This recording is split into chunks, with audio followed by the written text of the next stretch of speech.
Hey guys, this is Lauren with the Big Tamale, and I have a special presentation for you. My good friend Jonathan, who I call Jonah, is coming to us via Skype. I met Jonah, 2008. He has this amazing, beautiful paradise in Costa Rica in the Osa Peninsula that he built out of reclaimed wood, and I went there with some friends for a yoga retreat, and I just fell in love with him, who he is, what he stands for, all of his knowledge. It's amazing. He has a book called Rainforest Medicine. You'll have to check it out on Amazon. But I'm bringing him on the show today to talk all about, he has a special turtle project, and right now we are in the middle of our sea turtle season. So if you've been out on the beach and you've seen the nesting signs all protected and barred up, that's because those are sea turtles and we're trying to protect them. I spoke with Alan and Graham from the Gulfarium this morning, and they actually had exciting news. They had 4 sea turtles that they had rehabilitated and they just released into the ocean. One of them was named Asparagus. That's cute. Anyway, so it's just very exciting news. There's a lot of turtle awareness. There's several different organizations around here that really try and help these endangered species out. And my friend Jonah has been doing it for how many years now, Jonah?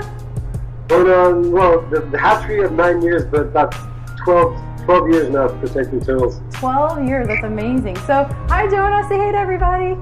So Jonah, tell us a little bit about, guys, there's so many things about you. Do you want to kind of give a little intro into who you are and what you do? Because you do so much in Costa Rica and the Amazon. Sure, well, my name is Jonathon Weisberger, and I built a lodge in Costa Rica called Guaria de Osa, or we use the English name Orchid de Osa Eco Lodge, and we're on the southern, just south of Drake Bay on the Osa Peninsula, and we receive visitors, we do rainforest tours, visits to the national park. We have a beautiful botanical garden now that's coming into fruition with all kinds of fruit trees and medicinal plants. But I'm seeing the needs of my original training is as a botanist, an ethnobotanist. But when I moved to Costa Rica and built the lodge, we saw the need to help protect the turtles on our beach. And so we began this marine turtle conservation project, and we've been protecting turtles now for about 9 years down there. We have 4 species, but actually one of the species, the leatherback, when I first got there, I saw them being born on our beach, but I've never seen them again. And they're pretty much awesome. Sadly almost extinct on the Pacific coast of Costa Rica. On the Caribbean side, there's still leatherbacks, but the main turtles we protect are the olive ridleys, green sea turtles, and the hawksbill, the critically endangered hawksbill sea turtles as well. Okay. And we have also a book called Rainforest Medicine. Go ahead. Keep going. The Rainforest Guide, and You do so much, John. You're amazing. You're like a real life Tarzan. I remember your dad telling me stories like he grew up in Ecuador, right? And you had monkeys that were friends and. Don't be humble, Jonathan. You're like a real life Tarzan. But he's amazing. His knowledge is just, it's overwhelming. When you're there and you meet him, he's so engaging, and you got to go check out his place. It takes every form of transportation, I think, to get to Orchid de Osa, from flying to a Jeep, to a boat, to when we pulled up to the island, he actually came out with a horse. So that's how we finished our journey. So it is a remarkable, one-of-a-kind, totally unique experience. So I love your turtle project. So you've been going. So talk a little bit about what you do, because you do something different. Here we just guard up the nest, but what you do is you actually have to move the nest. Is that right? Some of the nests we have to move. The situation is that basically the turtles have been nesting on these beaches for millions, hundreds of millions of years, and it's interesting too because the turtle as a species hasn't changed much over millions of years. So, and only in the past 50 years. Because people, settlers, have planted mangoes and coconut trees, and this is a phenomenon happening in beaches all over Latin America. The beaches have become smaller, so the roots of the trees, they've kind of taken up the back parts of the beach, and so the tide has washed out a lot of the sand. In some places, completely relocated the sand to other spots. Wow. But on our beach, the loamy sand is now closer down towards the tidal reach. So some of the nests basically are in the reach of the tide, and if they're not relocated to a hatchery, they'll basically be washed away by the tide when it rises, and 6 hours later. Fortunately, from our working with the school, engaging with the teachers and the school kids and the locals, none of the locals on our beach poach the nest anymore. Good. Yeah, that's great. Now, sadly though, a lot of the nests have to be relocated because of this phenomena of the tide. And I've been watching videos about this in certain places in Australia. They've done restoration, beach restoration, So we're hoping that's a much more complicated process because we have to get permits and a biologist to vouch the project. But we're hoping to eventually be able to restore parts of the beach by basically yanking out the mangoes and coconuts and the tobacco, taking all the roots out. Just take on another project, Jonah. The ocean will wash up the sand back up into those areas. But some of the nests the nests that are laid higher up in safe areas, those are kept, and we just surround them with a little basket, so people put it there. Those are kept in situ. So only the nests that are in danger are relocated to the hatchery. Okay. And how much of a beach do you cover with your hatchery? Because I know you work just locally. So you say you have a small team that you work with? Our beach is just over a mile long, and we cover the whole beach just with a small team, just myself and 2 or 3 other locals that work on the project. And we walk up and down the beach, and then we have shifts, and each have a different shift, and then we all know the procedures. Also, I might add, I'm not sure how it is in the States, but we've actually left, the nests that are left on the beach have a much lower percentage rate of hatching, usually 30 to 50%. But the ones in the hatchery, it's almost pretty much 95 to 100% of the fertile eggs hatch. So they have very high success rate in the hatchery. Also, we're lucky because the sand on our beach is a coarse grain sand. So there's much more oxygen in the sand. So that is one of the reasons why we have such a high success rate in the hatchery. Other beaches with a more finer sand have success rate. But there's a lot of reasons different reasons we think might be causing that. But basically, in the hatchery, they have a much higher success rate of hatching. You might have to come here on a visit, Jonah, and come share a little bit of your information and knowledge with us. I think it's so interesting. Because we have the fine sand here, which is what draws so many people to our beaches. And they do have to cover. I guess they do cover them up the whole time and keep watch over them. So how many in a given year? Or in a season? How many turtles do you feel like you'll see or you'll hatch? How many nests do you have that go out? Well, our beach is not that big, and it's not such an important nesting beach in some respects, and in other respects, it's very important. We get about anywhere from 70 to 120 nests a year, mainly from all the Ridleys, and then of that, it's 5 or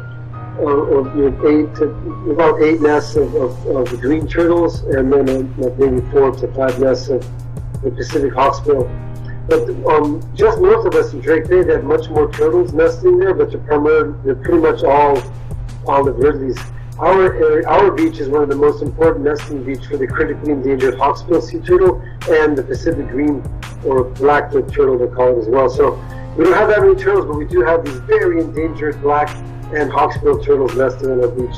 No, I think you have a ton. That's amazing. You have that many nests. That's amazing, Donna. It's so cool to think of all the turtles that you've put back into the ocean, into the world. Yeah, it's about 6,000 to 8,000 baby turtles per year in the past 10 years. So it's 60,000 or so turtles and release of baby turtles. That's release today. And so you said it's pretty. You have to monitor the nest. You're staying up all night watching them. You have to be pretty dedicated to do what you do. Well, the hatchery has a screened enclosure, so we just need them to be. But once they're close to hatching, we have to monitor them. As soon as they hatch, they're put into a little bucket, and then they're released up and down the beach in different locations, not always in the same spot, and in groups of 30. Oftentimes the nest hatch 80 to 100 baby turtles will hatch, but we'll be 30 here, and then 200-300 meters down the beach, another 30. And they have to crawl down the beach, because that's called an imprinting, because they record the chemical constituency of the sands. And then so they wake up the synaptic nerves in their flippers, which allows them to swim. So that's very important that they this imprinting, that they crawl down the entire length of the beach. It's estimated that about 1 in every 500 to 1,000 of those will possibly reach adulthood. So if we release 60,000 baby turtles to now, we can say that maybe conservatively basically saved 50, or given the opportunity for 50 to 60, adult turtles to survive, reach adulthood. So it adds up over the years. It seems it's a little disheartening thinking that only 1 in 1,000 will make it. But they're so cute. I just want to keep them all. There's also a lot of dangers in the ocean for them too. A lot of dangers in the ocean, sadly. I'm sure. Well, Jonathan, it's so interesting. So how can people find you if they want to learn more about the Turtle Project, what you do? Where can people go to find you? I think you're so interesting. You have so much to offer. So what's the best way for them to get a hold of you? Well, Turtle Project is written up on our website, which is the number 4, biodiversity.org. Okay. Also, the link, so if you can add it to the show. Yeah. And then our lodge is the Orchid of the Osa, orchidodeosa.com, orchid like the flower, Orchid of the Osa. Okay. Everyone's welcome to come visit. We have a beautiful center there. They're in for a really treat. scrumptious food, and we have some nice cabins on the beach, and there we are. We have the rainforest behind us and the ocean in front. It's really beautiful. beautiful. Lots of animals, a lot of wildlife. Do you still have your horses?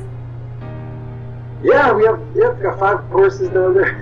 I love when you do the horses. I remember we were all like hanging out on the beach, and all of a sudden, because you release them at night, and the horses know exactly where to go, and they just walk. But I've never seen horses like play on the beach in the wild. They were rolling in the sand, like it was such a cool experience. And then they just go up to the upper pasture or something like that you had up there for them.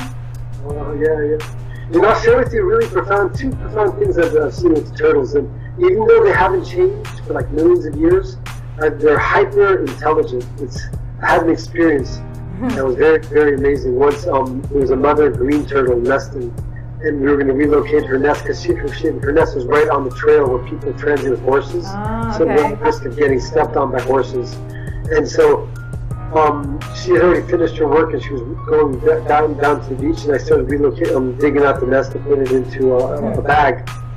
And then she turned around and charged me. I was about to say, did she come after you? Charged, which is pretty amazing because most of them just leave after they leave. And but then I explained to her, like kind of telepathically what I was doing, and she did this like kind of grunting sound and turned around and left. No Like, way! left. That's amazing, Jonah. You got charged by a sea turtle. That's amazing. Yeah, and then the other thing was that because sometimes when they're about to hatch, we have to like right when they hatch, we have to put them into these buckets and release them. Mm-hmm. But it's oftentimes difficult to like do that right when they hatch. And so there was a nest that hatched, and I went out and it was like 3 in the morning, and I went out and I saw the nest, and I was worried that they already hatched, and worried that they were like walking around in circles in the nest bag and like use up their vital energy. But all the turtles were huddled together very quietly, and as soon as I got there, all of them together like raised their head and they all looked at me. How cute! So cool. And then like we put it into the bucket, and then they just raced into the sea. Oh, that's so cute. I think you were a sea turtle in a past life. What do you think, Jonah? I never thought I'd get into sea turtles. My passion and my work has been in ethnobotany. Yeah. And but we saw the need, and since we lived right on the beach, and I love the beach, but we lived, so I moved to Costa Rica in 2000, and then one of the local park rangers asked me to help them out with this project, and I started realizing that they have an actual like dire need for solidarity. So, and I love all animals and nature, so we basically just kind of rose to the occasion, and then over the years began to learn more about them. That's amazing. You're the man for the job, Jonah. It's amazing. You do so much conservation work also in Ecuador and Amazon down there. So you're amazing. I just love getting awareness out there. So Facebook Jonah, go to their website, take a trip, get a group together, go do a retreat down at Guaria de Osa. I know you will not be dissatisfied. It is absolutely amazing, beautiful place. So we're going to take a quick commercial break, but keep on. We'll be back. Thank you. I just want to say that right now I just kind of, I really want to thank my local staff because I have 3 local youth that really give so much love to the project. Without them, it wouldn't be possible. Thank you too, Lauren. You're welcome. Wait, we're going to say it one more time.